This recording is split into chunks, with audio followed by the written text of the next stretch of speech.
Butarasa. Wanjire vira. Badde ranzijeyo. Obadde wange. Bonna mazo bayitamu bonna.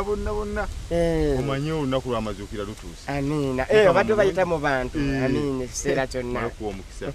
Yesu kuma omwana woono abeere mulungi atuke ku lunaku lw'amazuukira nga mulungi. Amina. Kakati ekikulu ekiriwo nzija mbayitamu okubajjukiza nti olunaku lutuuse. Olunaku lutuuse olw'amazuukira. Kati amanyi musumba amazuukira nze sigayinaako tabbu n'ekibuuzo kyange kiri kimu. Okimanyi buli muntu ajja mu kyaki ayine ensonga emuleeta mu kyaki. Era bwe kiba buli muntu ayina ensonga ye. Waliwo ajja nga azze asaba bulamu, asaba obugagga, asaba obukuumi, asaba okuwona endwadde. Kati nze ate ebyo si bye bindeeta. Kale nze kati ebyange birala. Musumba ku lunaku olwo mulinawo ku nteekateeka ennungamu eyaffe naddala abalinamu ku bulwadde bwa lusaazi. Ate nteekateeka ki gy'otegeera? Munaatufumbira ku kamere. Tata Sam, olwo olunaku luba lwamu buli muntu aba yeetegese abantu baba bafumbye ebijjulo mu maka gaabwe. Teri muntu atafumba kijjulo ku lunaku olwo. Anti Reverend era kyawukana. Kati waliwo omuntu nga ne waba afumbye ewuwe n'abalala ne bamuyitanga balinga nga 15 ajja kugendayo era n'emmere agiraga effaya.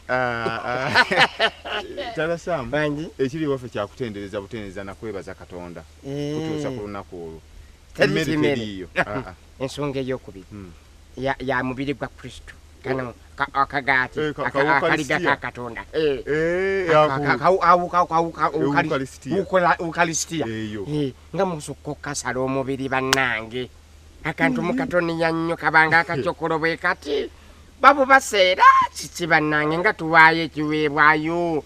Mutukolere mutugezereze kuwakiri kabenga omugaati oba ekikyapati. Ukijja nawe n'okiwulira.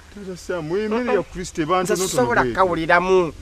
Kale ku lunaku lw'amazuukira nze njagala kujja kusaba naye ng'ompe obukakafu nti we najja onoobaako kyonkolera ekyenjawulo. Gw'omanyi kyonookola oba onoonzigalira mu kayumba eno gye mwambalira n'osooka n'oddira obwo buwukalisitiya n'ompayo 10 nga biibyo ku sowaani n'embubwebwena.